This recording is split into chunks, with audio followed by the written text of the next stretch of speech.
আম, আপনি কি জনাব প্রফেসর ডক্টর ওয়াহিদুদ্দিন মাহমুদের অবস্থান নিয়ে কোনো কিছু বলবেন, যে শিক্ষা উপদেষ্টা তিনি আসলে যান, মানে তার কথা থেকে আমরা কেমন জানি মেসেজ পাইতে গিয়া উল্টাটা পাই, মনে হয় যে আরেকটু ভয় পাওয়া যায়, মানে এরকম মনে হয় কিনা, মানে তিনি তো আসলে স্পেসিফিক করে কিছু একদিক দিয়া উনি অন্য শিক্ষামন্ত্রী টন্ত্রীর চেয়ে ভালো, মানে ধমক দেন না, ইয়া ইয়া বেতন বন্ধ করে দিবেন এই টাইপের একটা ইয়া দেন না, কিন্তু উনি তো কেন আছেন বা কি বলছেন সেটা আমি ভালো বুঝতে পারি না, আপনি বুঝতে পারেন কিনা? আহ, আমাকে বলছেন? জি জি। আচ্ছা, বিষয়টা হচ্ছে যে ওয়াহিদুদ্দিন মাহমুদ খুবই সজ্জন ব্যক্তি, তিনি প্রবীণ ব্যক্তি। কিন্তু প্রবলেমটা অ্যাকচুয়ালি এই ইন্টারিম সরকারের যে প্রস্তাবিত মানে কাল, যে সময়টা থাকবে বলে আমরা অনুমান করি, এবং এই এই যে পিরিয়ডটা, এই পিরিয়ডটা কিন্তু সবাইকে যার যার কাজের কমপ্লিশনের ব্যাপারে একটা সেন্স দিচ্ছে যে হচ্ছে আপনার হচ্ছে এতখানি সময়। তো এখন এই প্রবলেমটা আসলে এই লাইফ টাইম ইন্টারিম পিরিয়ডের এই লাইফ টাইমের থেকে অনেক বড় একটা মানে প্রবলেম। এটা এই লাইফ টাইমে এটা ম্যানেজেবল না।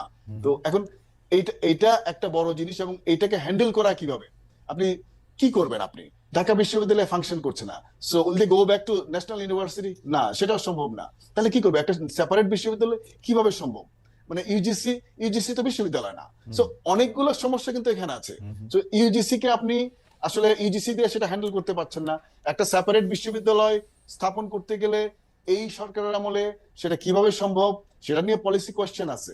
তো না এখন না, কিন্তু কিন্তু কিন্তু প্রফেসর রহমান, আপনার কাছে কি মনে হয় না যে যদি ঘোষণাটা যদি সেপারেট বিশ্ববিদ্যালয় করতেই হয়, তাহলে যে ঘোষণাটা এখন এসে 4-5 বছর পরেও করা যায়, কিন্তু এখন এটাকে যেভাবে রাখা হয়েছে, এখন কিন্তু আপনি দেখবেন যে মানে খুবই ভোলাটাইল একটা অবস্থা আছে, হয়তো আমরা এই মুহূর্তে বুঝতেছি না, কিন্তু আসলে অনেকগুলি শিক্ষার্থী শিক্ষা জীবন, তারপরে তারা তো এখন ইয়াং, তাদের মারামারিরও একটা, এইটা কি এরকম ঝুলায় রাখা হয়েছে কিনা, মানে আমি প্রফেসর রহমান, আমি আসলে ডক্টর ওয়াহিদুদ্দিন মাহমুদকে বুঝতেই চাই যে তিনি কি আসলে দেখতে পাচ্ছেন সামনে যে কি হইতে পারতেছে না।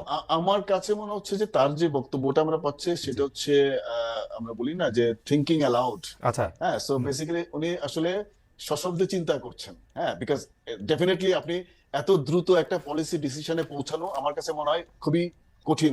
ওকে। খুব ফার্মলি পৌঁছানো সম্ভব। তো আমরা আসলে একটা কনফিউশন দেখতে পাচ্ছি ওনার মধ্যে।